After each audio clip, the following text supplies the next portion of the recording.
Howdy y'all, and welcome back to my little corner of the world. I honestly don't know how to start this video. I've tried several times, so I'm going to try to just jump into it. I wanted to take a little time to honor some people that are heavy on my heart the last couple of months. So here it goes. A couple of months ago, one of my dear friends since childhood, frankly, I don't remember a time in my life they weren't some part of it. They went to the hospital just for food poisoning and found out they had cancer. A few weeks ago, he lost his struggle with cancer. And honestly, I don't know how to mourn for him or how to comfort his wife or my mom or any of our other fellow, mutual friends, because his funeral is this weekend and I don't think I'm able to go because of my health conditions. And have you ever had one of those friends in your life that's more like family, but almost all of your memories of them, because you don't see them every day, you see them more like once every few months or a couple of years, most of your memories are more feelings than stories. So here's my best way to honor Frank right now. I don't have a story. I have the fact that every time I thought of Frank, every time I could remember a time with Frank, I remember how much love I felt. He always showed so much love for who he was with, and I always knew how much he dearly loved God. And the last time we visited, it was more than 6 feet apart at his house, in front of his house, whatever you want to call it.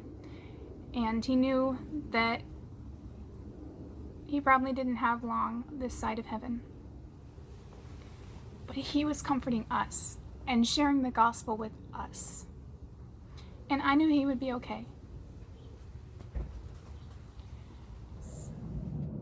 He stood there sharing the gospel and how much peace that he had in the thought of his possible homegoing.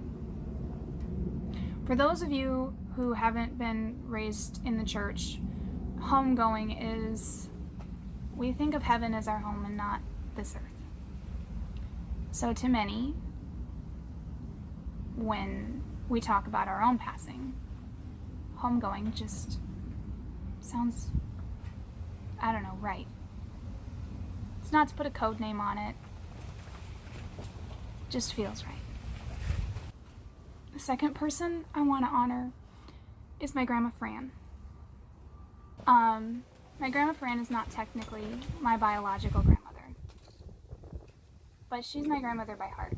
She started out as a neighbor, and we had a shared loss, in a sense. She lost her husband, and I lost my grandmother the same week.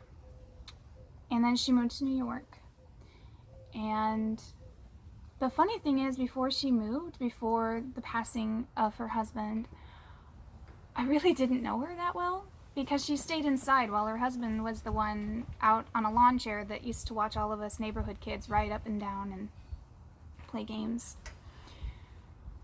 But we helped her with her move, and we helped her with the planning of what to do in his passing. And when she moved, she kept up with us, and she heaped love on us and prayers and gifts And every birthday and Christmas and just because and get well soons, she would send gifts and cards. And to this day, one of the things that I would love to bring with me when I would travel to make me feel at home is a blanket that she sent me during one of my hospital stays or returns from the hospitals. I can't remember.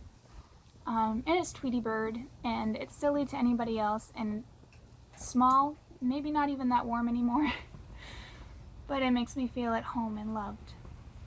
And at one point, about a year or two in, I realized that she was like a grandma to me. And I asked if I could call her Grandma Fran. And my mom was cool with it, my dad was cool with it, and so I asked her, and she was very honored to be called my Grandma Fran. I'm grateful that in 2008 I got to go and visit her and spend time with her and meet her family in New York, and they too honored the fact that she was my Grandma Fran. They have become family to me. I don't know if you'd call them cousins or what, but I love the Legos. I love them dearly. And I got word about, 6 weeks ago or so, that she passed away. And it's weird because they're in New York and I'm here, so the grief process probably wouldn't have been all that different if this had happened in any other time. But it still makes it different somehow. And I don't know how to write about this on Facebook or anywhere else because, frankly, how do you share memories like that on a written word?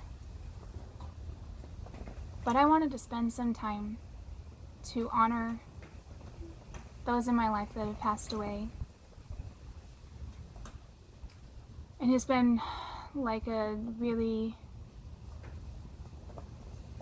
distracting cloud over my head for the last several weeks. I just needed to get it out and be honest. Grieving alone is really, really hard. Grieving alone when it seems inappropriate is even harder. What do I mean by inappropriate? Well, when everybody else seems to be going through so much worse, it feels inappropriate to grieve. Because what right do I have to grieve? But the fact of the matter is, life doesn't stop for you just because everybody else's world is going crazy. So,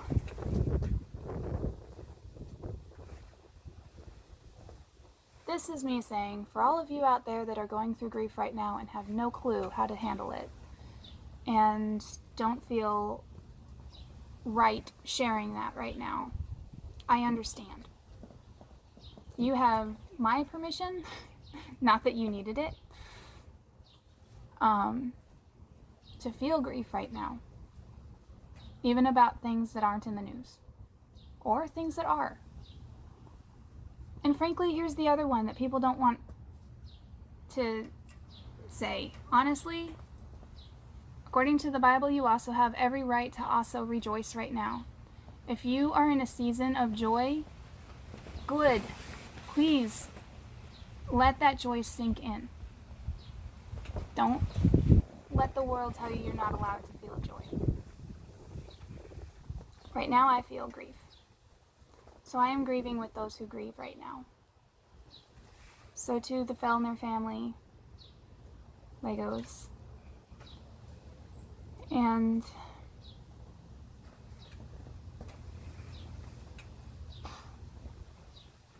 to Frank and his family, the Hannons. I love you guys. I grieve with you. I grieve for you. I love you, and I wish I could give you the biggest hug right now.